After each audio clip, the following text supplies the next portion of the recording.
Hey gamers, Maniac here with GameAccess.net. If you're having some trouble seeing me, it's literally because I am right now surrounded by all of these games. And this you're seeing right here on the screen in front of me are many of the major games, not all of them, but many of the major games that came out just in the past 2 months. Almost all of them are collector's editions. Almost all of them are from major franchises. Many of them have been hyped beyond words for possibly years now. And they all came out at just about the same span of time. Wow. This last month wasn't Christmas. We're currently in the month of April. Last month was the month of March, and before that was the month of February. This is what came out in the months of February and March. I have not seen a release like this in history. The closest I've ever seen, closest time I ever see this many games coming out at all. If this many games are going to come out in a season, it's usually going to be just before Christmas. You know, it's up to the Black Friday rush or something along those lines. Whenever there's going to be major releases for Christmas, the cutoff date is usually Black Friday. Which is the day that follows Thanksgiving. It's what they call it in retail. It's in the U.S. That's the cutoff date. So around that time, usually between October and November, you'll usually have this buildup of major game releases one after another after another. That didn't happen this year. I think it might have been because of the Wii U launch. Instead, all of the major game releases all ended up in this span of time. And you know what? It probably would have been worse had Grand Theft Auto 5 not been pushed to September, and The Last of Us was originally supposed to be out in May. They pushed that till June. So this season right now, at the end of March, is pretty much over. But let me tell you something. Look at this! Do you have any idea how much all of this costs when put together? What retailers, a lot of these are multi-platforms, but a lot of these are console exclusives. What retailers would have thought this was a good idea? What publishers would have thought, I'm going to release all of these collector's editions at any given time? Who would they think could afford all this? Okay, I could. But that's it. This is insane. This wasn't completely insane. Why didn't they space this out more? Alright, this is what I'm going to do. I'm going to get a little bit closer to the camera because I'm sick of being behind these things. And what I'm going to do is I'm going to kind of break down exactly what you see here, when it came out, and what it meant in the last 2 months. Because this really needs to be broken down. You guys got to talk more about this. But this is, you know, look at this. I'm buried behind boxes right now. Alright. Can you see behind me everything that just came out? I'm going to try to break this up a little bit. As you can see here, most of these are collector's editions. And all of these pretty much practically came out within a week of each other. What publishers thought, you know what, it's a good thing that we get all this stuff down. We get this stuff out now all around the same time. Let's just do a quick roll call, shall we? This right here, this is Dead Space 3 for the Xbox 360. It was also released on the PC, and it was also released on the PlayStation 3. This was the first release. It was released February 5th of this year. I know what you're thinking. Oh, well, not too crazy. It's a $60 game. Not exactly. I couldn't fit it here, but there actually was a $160 edition, the Dead Space 3 Dev Team Edition. In case you want to see it for yourself, I have an unboxing of it on my YouTube channel, and you can watch it. Or you can do a search on my website for it. But actually, this was a $160 release. So that was the first volley into this. On top of that, even if you didn't want to pay full price for it, like $160 for it, you just wanted the disc, the EA did do an incentive by releasing this limited edition, which had exclusive DLC releases on day one. That was the kicker. So even if you weren't interested in the Dev Team Edition yourself and all of the cool goodies that came with it, and let me tell you, it was a nice edition. That got my seal of approval right there. It was fantastic for its money. there were some exclusive DLCs in here, so it was a good idea that people wanted to get this day one. Let's just put that away. That was the first one. Following that is, of course, this piece of garbage, which has been universally panned. Critically, I absolutely hated it. I'm really disappointed that I picked it up. But they did some pretty good things to trick us into buying it day one.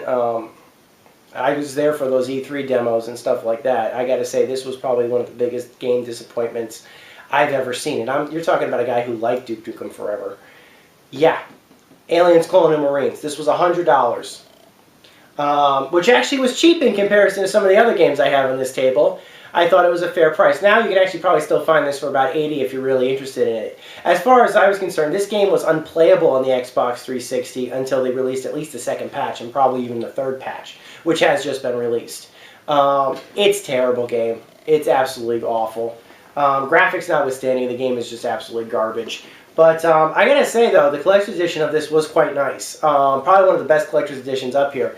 I really did like the figurine and some of the pack-in stuff. They really went all out. And the DLC codes on it were actually interesting. It brought in some cool exclusive weapons that you could use in single player and multiplayer. So the game may have been bad, but the collector's edition itself was actually really good. But probably if you are interested in it, I would recommend don't get the game by itself, get the collector's edition. And right now I think Amazon is selling it for less than $80, but the game is absolutely terrible. Big disappointment. I should have waited. Following that release, still in the month of February, was this game right here, Metal Gear Rising: Revengeance.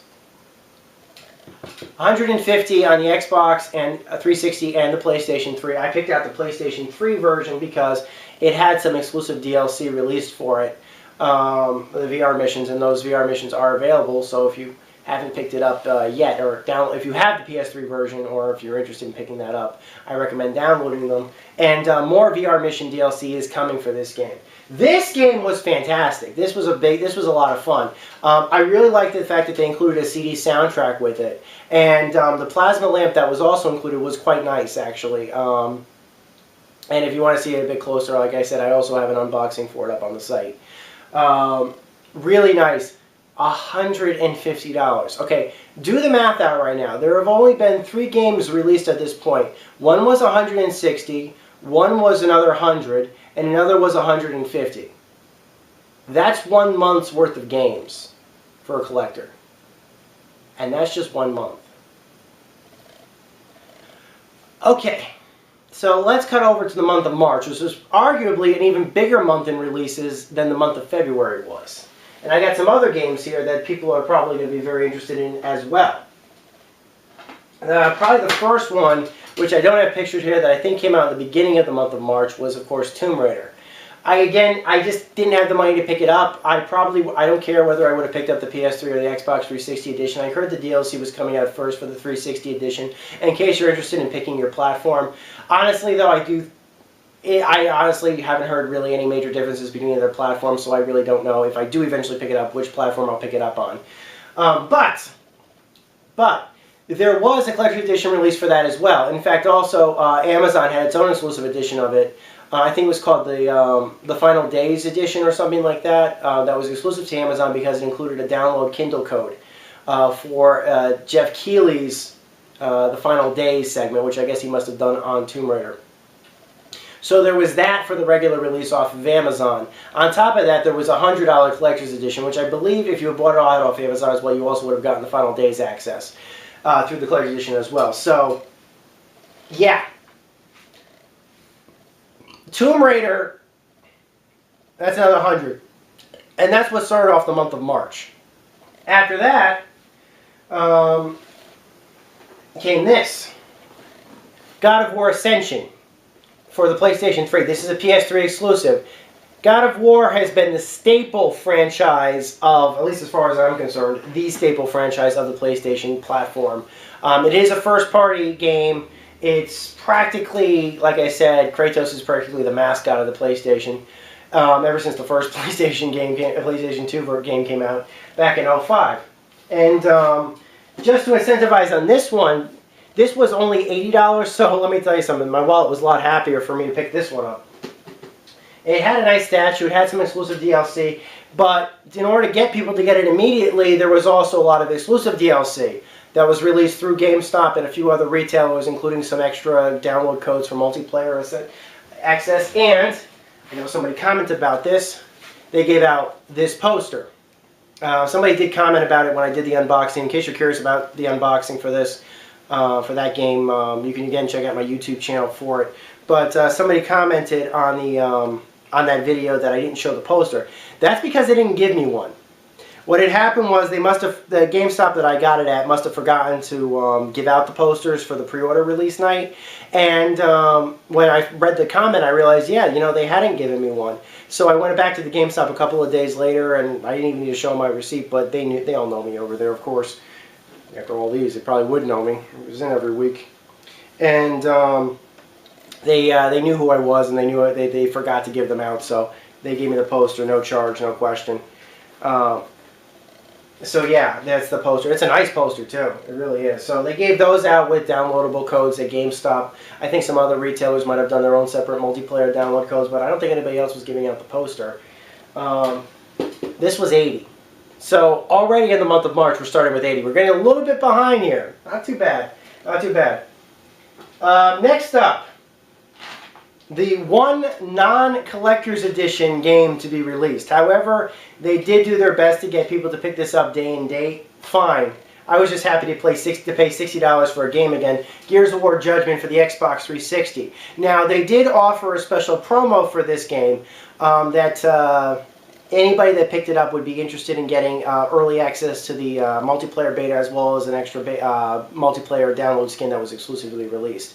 I heard in other countries there were more download codes released for multiplayer skins for characters, but here I only remember a young a young Marcus release. So there's that. But there was some extra money spent here, and I'll get into that in just a second. After that, there were two releases from Nintendo. Luigi's Mansion Dark Moon, and you guys know I was actually out in Nintendo World in New York City with Princess Angel for this release, as well as for the release of Pokemon Mystery Dungeon Gates of Infinity. I didn't pick up Pokemon Mystery Dungeon day and date, however I probably will pick that up eventually. I just finished this. It took me over a week to beat this. I've been pretty happy with it. By the way, I've been trying to beat all of these games, and actually I have. I have actually been able to beat all of them, but it was slow going. It really was. It took me a while to get through all of these, and there's one of these I haven't beat yet. We come to the final release. The most recent. BioShock Infinite Ultimate Songbird Edition. I got the Xbox 360 version here. This was also released on the PC and the PlayStation 3. From what I've been told, the PC version is the definitive version based upon the graphics. I believe they said that the graphics on the PC were the best, but it's a great game all around. I haven't played it yet because I haven't had the chance. I just beat Luigi's Mansion. $150 to end it. And there were lesser versions of this released. There was an $80 edition of this release, but of course it didn't come with the Songbird statue, and I'm pretty certain this also came with some exclusive stuff. So do the math as to just how many dollars worth of games were released just here. And by the way, it doesn't stop here with just the games. So stick around for part 2 when I check that out, and you'll find out exactly what else I'm talking about when it comes to all of these games coming out. What else you'll be paying for, or at the very least, what else will be out. So stick out for part 2. Until next time, this is Maniac with GameAccess.net. Over and out.